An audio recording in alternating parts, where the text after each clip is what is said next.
આગામી સોમવારના રોજ મુસ્લિમ બિરાદરોની બકરા ઈદના તહેવારની ઉજવણી થનાર છે, ત્યારે શાંતિના માહોલમાં તહેવાર ઉજવાય તે માટે પોલીસ દ્વારા શાંતિ સમિતિની મીટિંગ બોલાવાઈ હતી। આગામી 17મી જૂન સોમવારના રોજ દેશભરમાં બકરા ઈદની મુસ્લિમ બિરાદરો ઉજવણી કરનાર છે, ત્યારે બકરા ઈદના તહેવારના દિવસે કોઈ અસામાજિક તત્વો કાકરી ચાળો ન કરે અને ભાઈચારા તથા શાંતિના માહોલમાં તહેવાર ઉજવાય તે માટે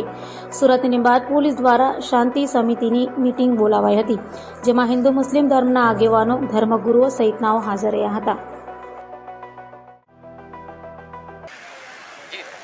આવતા 17 જૂનમાં બકરી ઈદના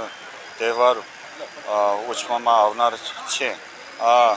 અનુસંધાને આજે લિંબાયત પોલીસ સ્ટેશનના વિસ્તારમાં શાંતિ સમિતિના સભ્યો સાથે એક મીટિંગ રાખવામાં આવ્યું અને આ મીટિંગ દરમિયાન પોલીસ કમિશનર સાહેબે જે આ તહેવાર શાંતિ રીતે જળવાઈ રહે તે માટે જે જાહેરનામા બહાર પાડવામાં આવેલ છે, આ જાહેરનામાના અલગ અલગ પ્રકારની જોગવાઈના ડિસ્કસ કરવામાં આવ્યું અને શાંતિ સમિતિના જે સભ્યો છે એમને રિક્વેસ્ટ કરવામાં આવ્યું કે આ જે અલગ અલગ નિયમો જાહેર કરવામાં આવે છે આ છેક સુધી પબ્લિક સુધી પહોંચવામાં આવે અને આ સારી રીતે પાલન કરવામાં આવે અને